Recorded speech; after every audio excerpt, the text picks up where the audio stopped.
Right, ladies and gentlemen, we have approximately 25 minutes of question time available before the doors spring open. Moving about you now will be a number of junior officers who will have microphones available when I invite you to ask your questions. Again, can I reiterate, when you ask a question, if you can keep the question short and if you can address your question to a particular speaker, having identified yourself first. I think we've just heard two very interesting presentations that took a very different tack to addressing the current situation. One that looked very much at the strategic adequacy of the question that we were seeking to answer through the Defence White Paper, and another that sought to answer the question in terms of its coherency and its relevance given the many changes in a number of strategic documents. I'll also let you know that during this question time there'll be a Twitter feed running behind us, so no, it's not an accident from the tech guys. So if it comes up and you start to see some Twitter, we'll either take those questions as they come along, if indeed they are questions, or give you a sense of what some other folks are seeking to ask as they go around. At that point, I'll open the floor to your questions, please. I can see one up the back waving their hands.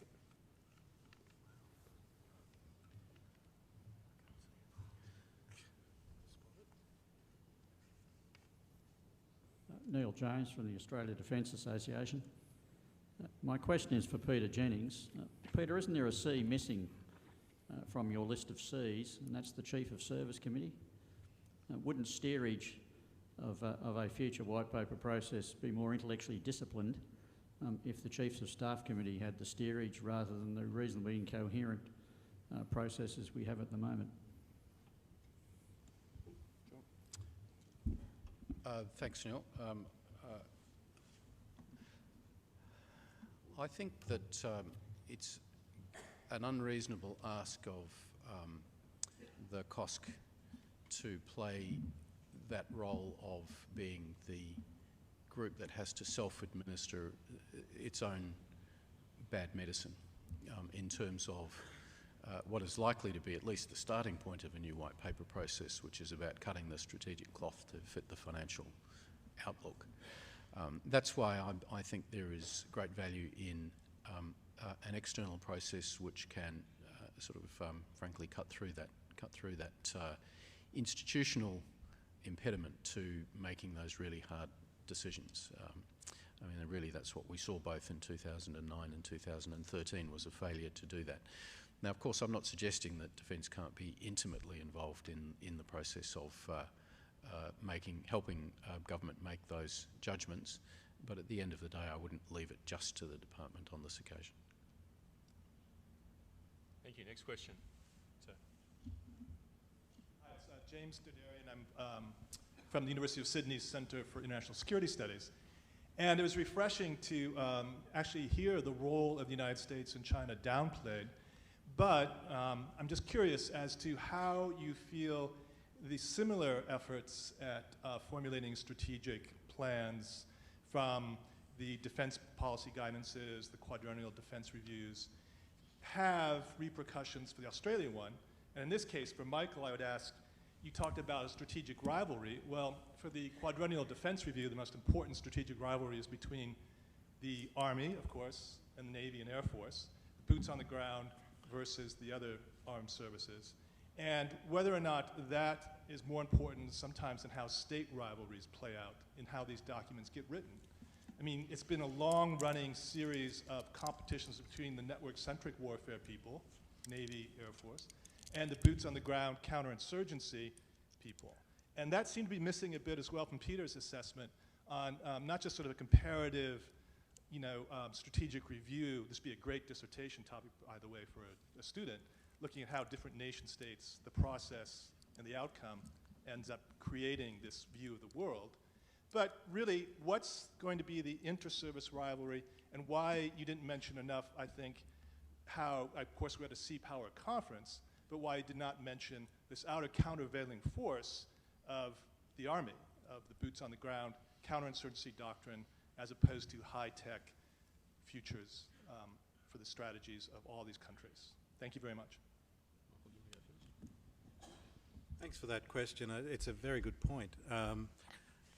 I think many in the audience would not only be aware of the inter-service rivalries in the United States, but the few reports that are starting to come out about rivalries within the Chinese Armed Forces and administration, particularly driving some of the seemingly contradictory positions and statements on disputes such as the South China Sea disputes. So it's a very good point, and I think an example of not only the increasing complexity of government, but the increasing complexity of some of these rivalries, that you do have different parts of government advocating different things and speaking in different tongues, if you like.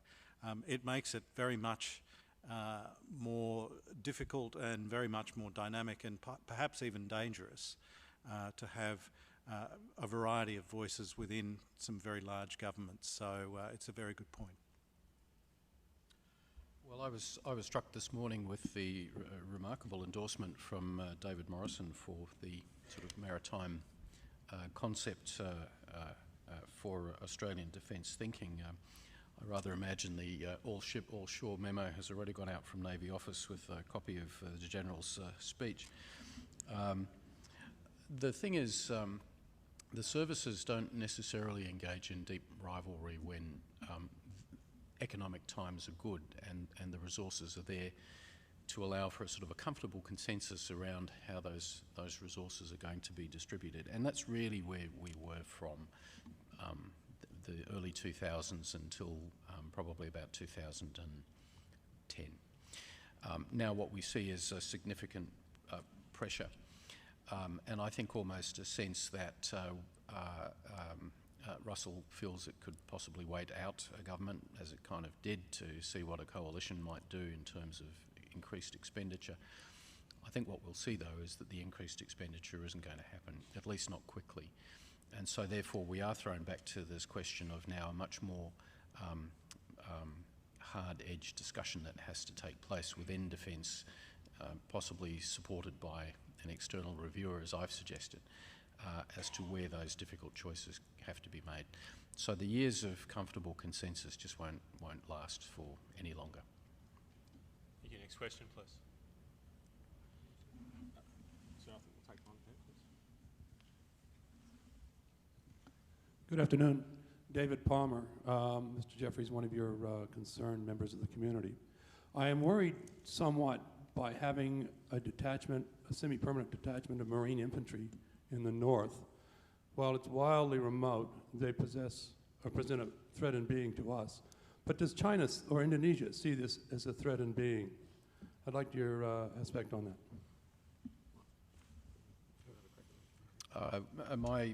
Having spoken to a significant number of PLA officials over some years, I don't think the Chinese see 200 or 1,200 or even 2,500 Marines in Darwin as a dagger pointed at the heart of Beijing. I think there is a sense that China has that Australia is a rusted-on military ally of the United States, and that's not really going to change, notwithstanding the very close economic relationship we have with China. There, I think there is, that's pretty much the beginning and the end of the China view. Not to say that diplomatically it doesn't get used for effect from time to time, but that is how I would characterise the Chinese position. On Indonesia, I think that there is perhaps a small group in the country that was a little edgy about the initial announcement when President Obama was here towards the end of 2011. Around what for Australians would sound like a very strange preoccupation, which was perhaps this was some plot aimed at the territorial integrity of Papua. I mean, nothing, I think, frankly, could be further from the Australian or the American mind.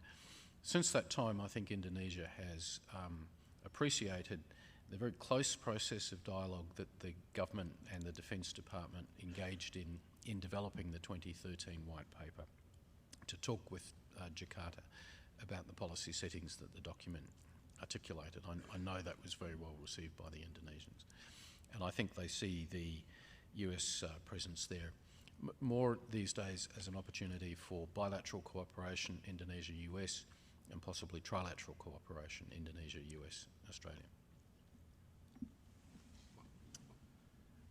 Oh, look, just very briefly, I think I'd endorse what Peter had to say. I think it would be slightly different if Australia was alone in tightening its alliance relationship with the United States, but the fact is that since about 1996 there has been a very strong trend of a lot of countries in the Western Pacific region tightening their defence cooperation with the United States, which goes not only to long-standing allies such as Japan and South Korea, but also countries that haven't had formal defence relationships with the United States. I'm talking about you know, the Singapores and the Indias of the world, and even countries that in the relatively recent past have been enemies of the United States, like Vietnam. So I think the picture that probably emerges for Beijing is that there is something fairly uniform going on, and the location of a few thousand US Marines in Darwin is very much of a long-term historical trend that is involving quite a few countries in this part of the world.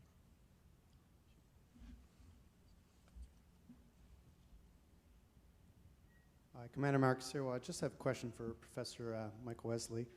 With your view of interdependence and rivalry going hand in hand, what is your view, your belief on maritime security, which, like Chief of Navy says, does require a collaborative and cooperative approach to succeed? Is it possible in the Asian region?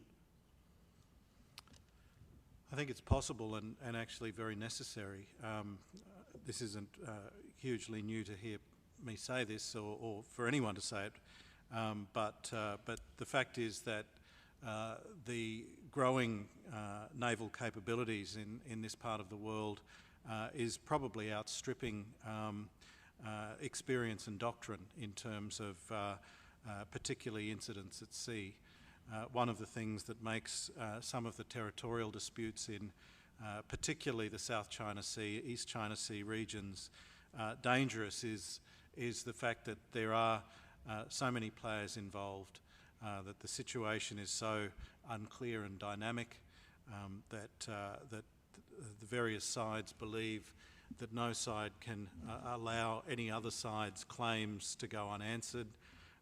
Add into that mixture nationalism, perhaps adventurism on the behalf of some less experienced personnel on either side, and you've got a very dangerous situation. So I know that there are a number of different interests and perspectives that call for the development of agreements to cover incidents at sea. I think that's a very sound idea. I think it's a very important thing to do. This is a period, I think, where we are facing genuine contestation of the maritime commons, the sort of contestation that really is out of all experience for a very long time. And when you have got contestation of the commons, any type of commons, you need emergent rules of the road of how to deal with them. And I think in this part of the world, particularly the maritime commons, there needs to be quite a lot of work done on building those. Sir.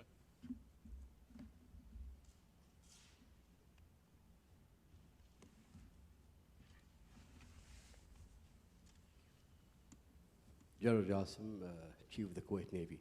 My question for Professor Wesley. Sorry, I cannot see well. It's very interesting when you put some sort of three peninsula, and it's some sort of theory, which I like. But I might disagree with you in a point that you did not include Russia in this. It has a location on the part of the Bering Sea, and also I think Russia is playing a very strong role, although we are not in the Cold War era. But look what's happening these days in the Middle East. So Russia is playing a role. You think your theory will be successful and acceptable if not considering Russia? Thank you. Thank you, sir. That's a very interesting question, and I'll use the question as a chance for a cheap plug of my book that I'm writing at the moment. Because what I presented to the conference was what I believe is the southern tier of strategic rivalry in Asia. There is a northern tier, which I believe the two main protagonists are China and Russia potentially. And the key area of contestation I see not as the bays and peninsulas of the southern tier of Asia, but really an archipelago of states going across Central Asia. So I note with great interest your view of Russia's role in the Middle East in particular, but I wonder whether the real strategic concern of Russia is the stability of Central Asia, the growing role of China in Central Asia, and whether that's believed to be a threat to Russia's core interests in that particular part of the world. The interesting thing, again, is that the only country I think that is vitally involved in contest both in the southern tier and in the northern tier is China. And I think this will make a very difficult set of strategic calculations for Beijing to work out. But I thank you for your question, and I'll certainly look further into it. I might just abuse the microphone for a second if I can and ask Professor Wesley this question, which is that given the rivalrous independence picture that you've painted for us, has our defence security policy made an adequate response? Well, that's a tough question, Stuart. And the easy way would be to defer to Peter Jennings, who knows a lot more about it than I do. Look, I can't really see an adequate response in the papers that I read. I think the Australian way of looking at the world tends to look much more at relationships than complexes of issues and particular trends that are developing in a particular area. When I read the three documents that Peter talked about, I see a great deal of attention being paid to the management of particular relationships. To me, those relationships are going to be important. If we are going into a situation of strategic interdependence, I think we need to be alive to the fact that we are being watched very closely. Some of our smaller decisions are being watched very closely by Washington, Beijing, New Delhi, Jakarta and others. And to an extent often overinterpreted as to why we do things. On the other hand, I think we need to spend a lot more time thinking about some smaller countries in our region, which I think are just as crucial to our strategic future, but also think about the three bays and the three peninsulas and how the various scenarios might play out there and what we would do in relation to them. One of the big questions that's being asked is, and I think rightly so, what is the future of Australia's defence posture and diplomatic posture in relation to West Asia following the drawdown of our troops in Afghanistan and the exit from places like Iraq? I wonder whether the hard thinking has been done, not only at the defence level but at the foreign policy level, about what our enduring interests in the Gulf region might be post-Afghanistan. Well, I wouldn't disagree with Michael's comments. Look, I think the defence debate in Australia in the last few years has really centred around issues of funding. And the strategy has kind of been retrofitted to find an after-the-fact justification for the level of funding which has been made available in a rather piecemeal sort of process. That's not terribly satisfactory. I think also that, you know, there is a big threshold question that really has to be more thoroughly addressed the next time round, which is just how to characterise the kind of strategic set of changes and trends and forces that we find ourselves in. You know, is it the glass half empty world of the 2009 Defence White Paper, where a major maritime capability build-up is the necessary response? is it the glass half full world of the Asian Century White Paper and the National Security Statement, which basically says that we can hitch Australia's wagon to an always growing North Asia in particular. You know, there's clearly you could drive a set of strategic trucks through the differences of perspective which are reflected in those two sort of competing views. And we need to come to terms with that and sort of hammer the issue out, I think, in a much more detailed and careful way. Thank you. There's a question. Graham Orchiston, ENS International. We're a specialist in the area of negotiation, relationship and stakeholders. And one of the things that we know is you need to look below the waterline. Simply to understand what people are saying to you is not enough. You need to understand what is actually driving them under the waterline. Now, Professor Wesley, your comment about 200% increase in the growth in defence budgets, your comment about them sometimes over-reading why we make decisions. What do you see as being under the waterline reaction to our future submarine program? What are the unforeseen consequences of that strategically, particularly given your 3 bays and your regional cooperation you talked about? Look, I'm not a defence equipment specialist, but what I can determine from reading the literature on the arms build-up in our particular region is that if we do achieve our submarine build-up, and I understand that there are some real questions about that, but if we do achieve it, it will be part of a general trend in the region of the acquisition of some really very sophisticated weapon systems, not only in the submarine area, but in the craft, in the missile space, as well as unmanned systems and so on. So I would think that it wouldn't be out of step with what's already occurring. Hugh, I think we have time for one more question. If we're quick, we'll go for a second.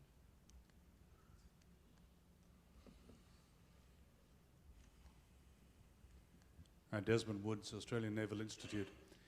In about 1890, Bismarck was asked whether he thought there'd ever be another great war in Europe, and the old man responded that he thought if there ever was, it'd be over some stupid thing that happened in the Balkans, which was very prescient of him. What about the stupid things that might happen in our region? If you look in your crystal ball, what are the potential flashpoints that in retrospect will say, well, that was predictable and probably preventable if we thought carefully in advance? Anyone feeling like Bismarck? Oh dear, gee, thanks for that. I think, a lot of people spend a lot of time talking about Indo-Pakistan, Korean Peninsula, Taiwan Straits, but I actually think that it's really the maritime competition in the South China Sea and the East China Sea that is most worrying, because it brings in, as I said before, a number of players. It brings in nationalism. It brings in a new domain, contested commons, and it brings in, I think, in an increasing way, the United States versus China. In the background, the United States isn't backing any of the claims. What it is backing is freedom of navigation, and what is emerging is very divergent views between Beijing and Washington as to what freedom of navigation actually means. So I think those are the things that I look around and that worry me at the moment. There's a 5-test series against England coming up this summer, and I'm pretty worried about that. I think, no one will say they didn't see that coming. But let me also offer, I don't think I've seen relations between China and Japan as bad as they are for a generation, and that does worry me. Not that I think this would lead to a major conventional conflict between the two countries. I don't think that's on the cards, but I do think we could see almost an incident and then some very Cold War-like freezing of diplomatic relations in North Asia, which would be extremely concerning. Secondly, cyber security, I think, continues to sort of infiltrate its way into the strategic thinking of many countries, and really the problem there is whether or not some countries think that here is a more usable form of offensive capability which might be directed against their enemies. Thirdly, the nearer region. I don't think we've seen an end to the pattern of the need for Australian intervention into our nearer region, which has really been established since Bougainville in the early 90s, where almost with a pattern as regular as breathing, you can find instances whereby there will be requirements for the ADF to further deploy. But in circumstances where there will be fewer and fewer countries with an interest to want to come with us, and where the challenges become more and more complicated because of the growth of populations and disaffection with regional governments. So I don't think the region has gone away, even though we've now withdrawn both from Timor and the Solomon Islands. We're just likely to find a new round, possibly involving other Pacific countries, that will require Australia to lead a response in the fairly short term, let's say within the next two to 5 years.